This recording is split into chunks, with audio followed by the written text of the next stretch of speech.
All right, welcome back to segment two of Science and Kirk presents in the Nest here on 1300 AM The Bet. And I've got my buddy, was it number 41 for you? Am I remembering? That was Maddie. I was number 40. 40. Oh, I was close. All right. It's a long time ago, Bruce. Number 41, Bruce Laird, who has Hey, really espoused the theory to me that with each week, it just seems like the Ravens are behind the clock a little bit. They're making mistakes, and it's the third week. I know it's only the third week, but not playing at all, and you're looking at there's an article about the Steelers. Mike Tomlin did play everybody during the preseason, and with a somewhat mediocre team, he's not doing bad. He's 2-1 like the Ravens are, like Cincinnati is, and like Cleveland is. So whatever yeah. advantage we had is out the window now. Bruce, let's assess Lamar's performance. It looked like the old Lamar, 14 rushes, 101 yards. The pass rush was unbelievable. He didn't have time to think. 4 sacks. He threw behind a couple of times.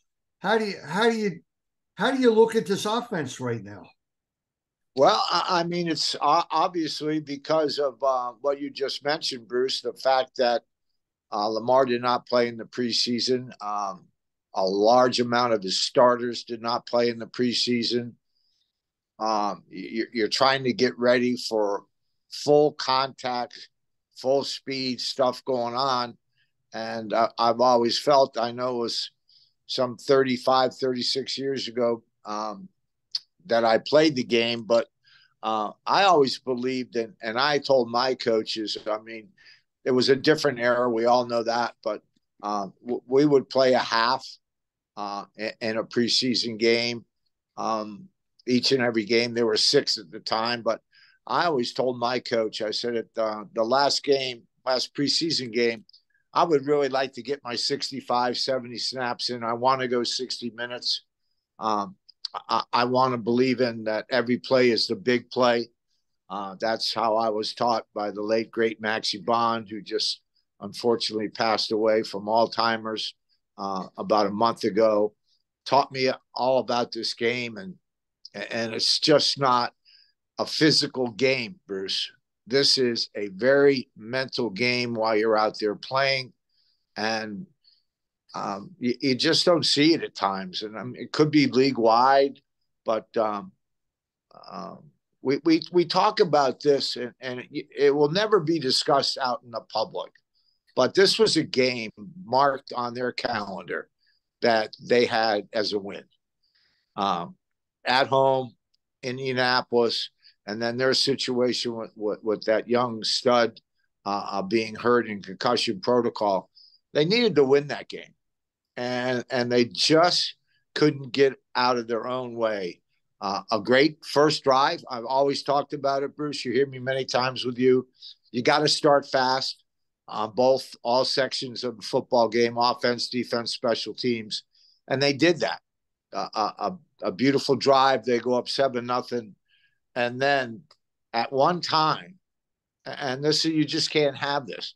You know, Ravens 5 possessions, fumbled 3 times, lost 2, and did nothing really in the second and third quarters. Let me throw this one at you, Bruce. So there's about a minute and a half left. The Ravens are 4th and 3 from their own 45 or midfield, somewhere like that. At some point, do you think Harbaugh ever thought, you know what, we're just not going to win this game, but if we punt this ball, at least we leave the stadium with a tie. At least you leave it with something, still undefeated. Did that ever cross your mind, or you just have to? Is it the will that you just have to play to win? But at the way the game was going, they couldn't get 2 yards on a play. They couldn't complete a pass. They couldn't do anything offensively. Do you think, in retrospect, I'm sure I'm probably right, but and it's an easy second guess, but even when they did it, I'm screaming at the TV, take the tie, take the tie. The Yeah. time means something, okay? It's not putting the L on the record. That's a hard thing. That's why they pay these guys millions of dollars, these head coaches. That's why in my era, we had a head coach, three assistants, and two guys working your film study, one Now they got offense, 19. They got 19 guys. 19 people in there.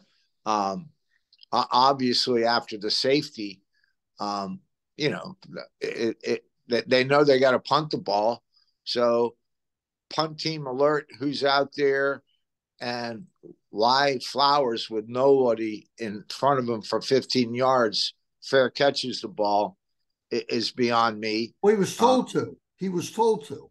Oh, he was told to? Yes, he was told to because they figured they have, the clock was below 2 minutes. Then they found out the clock was at 2.03. And because he fair caught the ball, Right. there was no time elapsed. And if he had run around a little bit, then the 2-minute warning would have hit, and we would have had 3 plays with only one timeout for Indy. They'd have got the ball back with 20 seconds left, and the game would have been over. But it was just a mistake across the board. Harbaugh took blame for it. But in all honesty, he's got a guy who does nothing but that, and that guy should have been screaming in his ear to take a timeout to straighten out Flowers on what to do. Speaking of Flowers, 8 catches for 48 yards. I didn't see a drop. That kid's really special, isn't he? He certainly is. And I mean, his yak yards is just going to get better and better. He's a great guy in the slot. He's a go-to guy now that Lamar's got, besides Andrews. But the biggest thing for me was, and I haven't seen much of Indianapolis over the last couple of years, but I got to tell you, their front four brought it, and they lined up in a typical front on passing situations. I mean, it's the easiest thing. The defensive tackles are on the outside shoulder of the guards. The DNs are on the outside shoulder of the tackles, and they just went after Lamar. And I didn't think they were that good. I know they got a lot of speed up front, and that hurt us, especially with 2 linemen, 2 starters out. I get all that, but I was very, very impressed by Indianapolis. The young head coach never panicked. Gus Bradley never really panicked.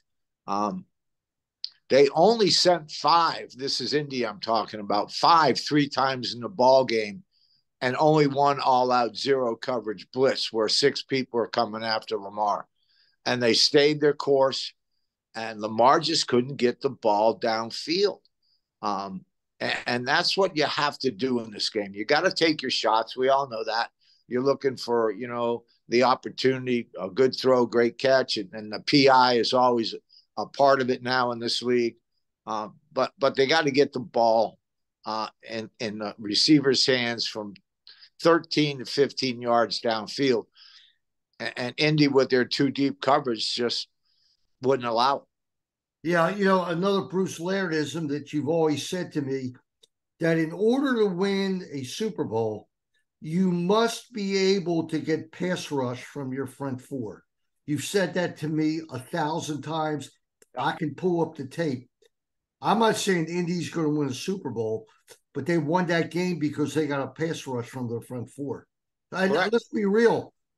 The kid Hamilton, you're a safety. What kind of game did he have? 3 sacks? And the amazing thing about that situation.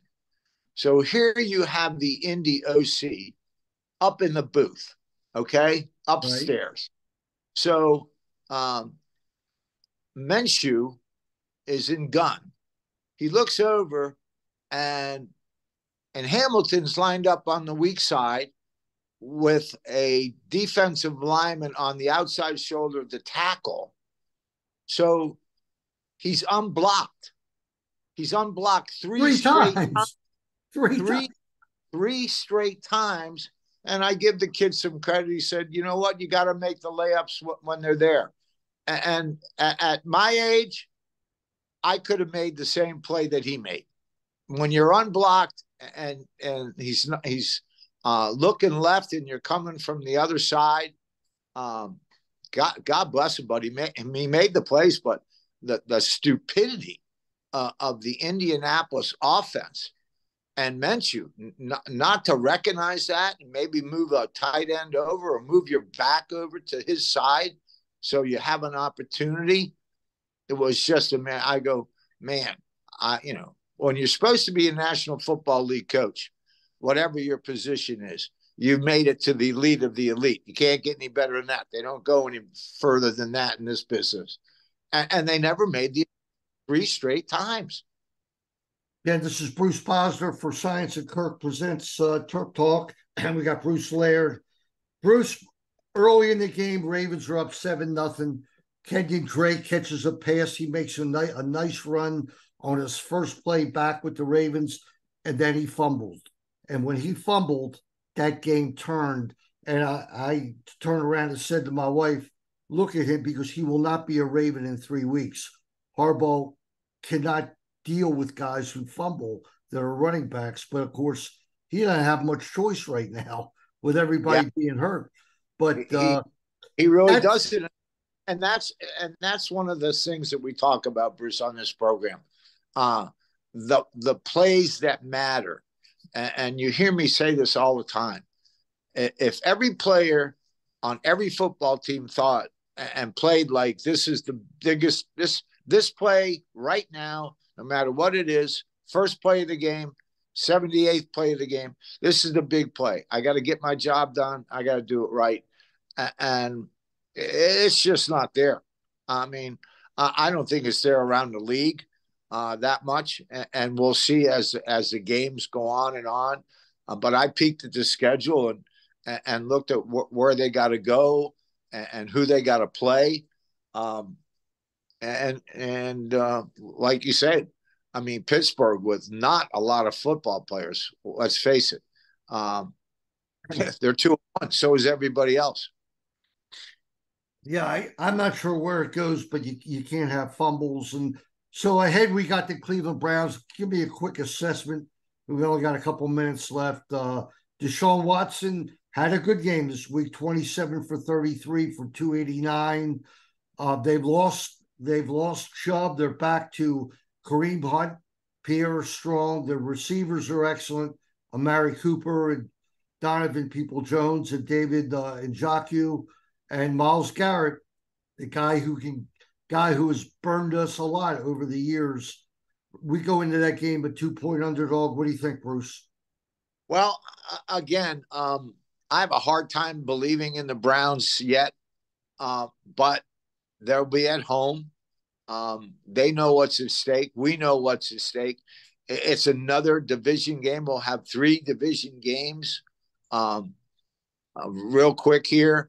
I think it's a big win. I think both football coaches, head coaches are speaking to his team just like I'm speaking to you.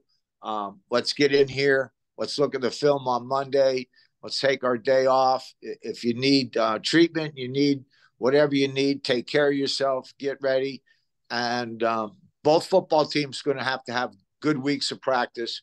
Wednesday, Thursdays, and Friday are going to be big for both football teams. And I think the Ravens are going to pull it out there, but I think it's going to be another nail biter. But they can't play inconsistent football. And I want to say one thing real quick: Lamar rushing 10 plays with his legs. I don't want to see that. I believe, but when he scrambles and gets out of trouble, if he can find someone throw the football. He's an amazing athlete, but you keep running 10 or 12 times on run plays in this league, he's not going to make it through. I think people agree with you, but if he didn't do what he did, we'd have gotten blown out. I mean, he had 14 rushes for 100 yards. He led the NFL in rushing this week. It says it all. But anyway, Bruce, we'll hope your opinion's right. I also believe they will win the game. I'm not sure why after that performance, but you're never as good, you're never as bad as you look when you have a bad game. And 17 games, you're going to have a few, but you're right. That's a game that had to be a check in the win column. Bruce, No, we're out without it. of time. Thanks so All much right, for buddy. coming on. And once again, we'll be back next Wednesday, hopefully with some more brighter news and a win over the Cleveland Yeah. Browns. And hats off. I think the biggest thing the Ravens have to do in the next 5 or 6 days is get a lot of people out of that training room, and some people got to get back on the field. Can't help the club in the tub. All right, this is Bruce Posner. We'll be back in a few minutes for a third and final segment here on 1300 AM. The Bet. Saiontz and Kirk presents In the Nest.